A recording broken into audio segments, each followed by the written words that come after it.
আপনারা গুণ করা সহজ টেকনিক জানতে পারবেন। প্রথমে আমি দুটি সংখ্যা লিখি, 46 গুণ 66। এখানে আমাদের লক্ষ্য রাখতে হবে যে প্রথম দুটি সংখ্যা সবসময় একই থাকতে হবে। যেমন এখানে 6 আছে, দুইটি একই সংখ্যা।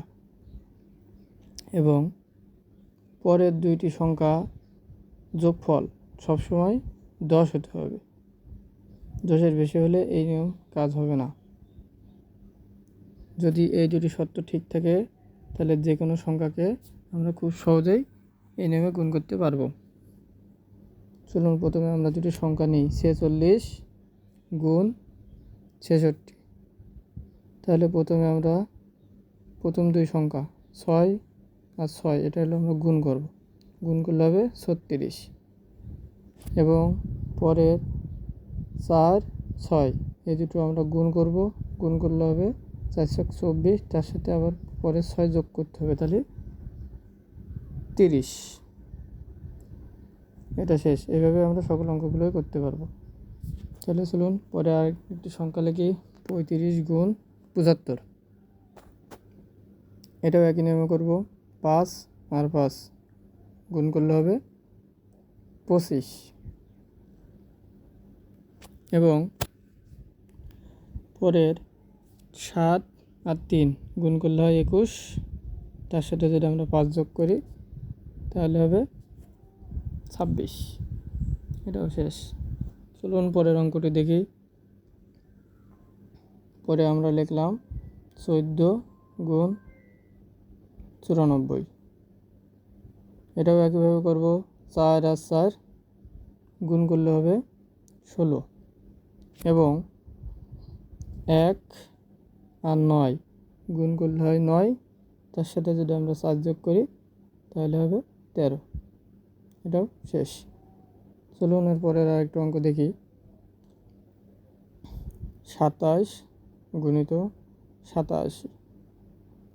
এখানেও 7 আর 7 গুণ করব, তাহলে হবে 49।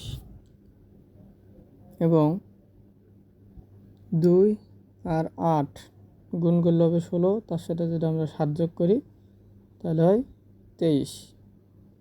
এটাও শেষ। এবার চলুন পরে আরেকটা অঙ্ক দেখি। 39 গুণিত 79। এটাও একই নিয়মে করব। তাহলে 9 গুণ 9 81। এবং 3 গুণ 7 21। তার সাথে যদি আমরা 9 যোগ করি তাহলে হবে 30। এটাও শেষ। চলুন আরেকটা অঙ্ক দেখি। 23 গুণ 83। এখানে আমরা 3 আর 3 গুণ করলে পাই 9, কিন্তু এই গুণফল সবসময় দুটি অঙ্ক হতে হবে, যার কারণে আমরা 09 লিখব।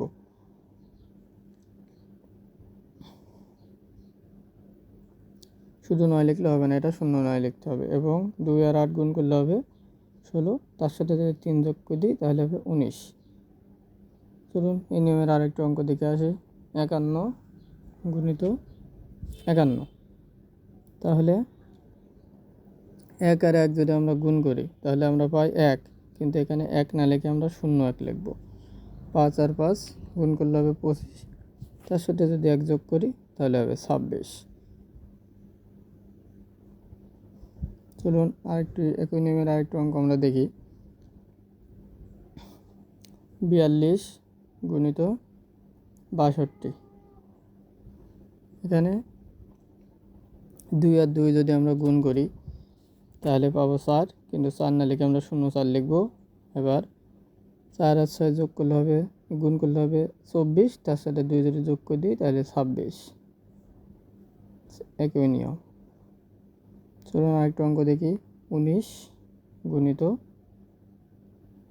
99। এটাও আমরা 9 আর 9 গুণ করব, তাহলে হবে 81। এবং 1 আর 9 গুণ করে গুণফলের সাথে আমরা কি করব, পরের 9টা যোগ করব, তাহলে আমরা কত পাবো, 18 পাবো।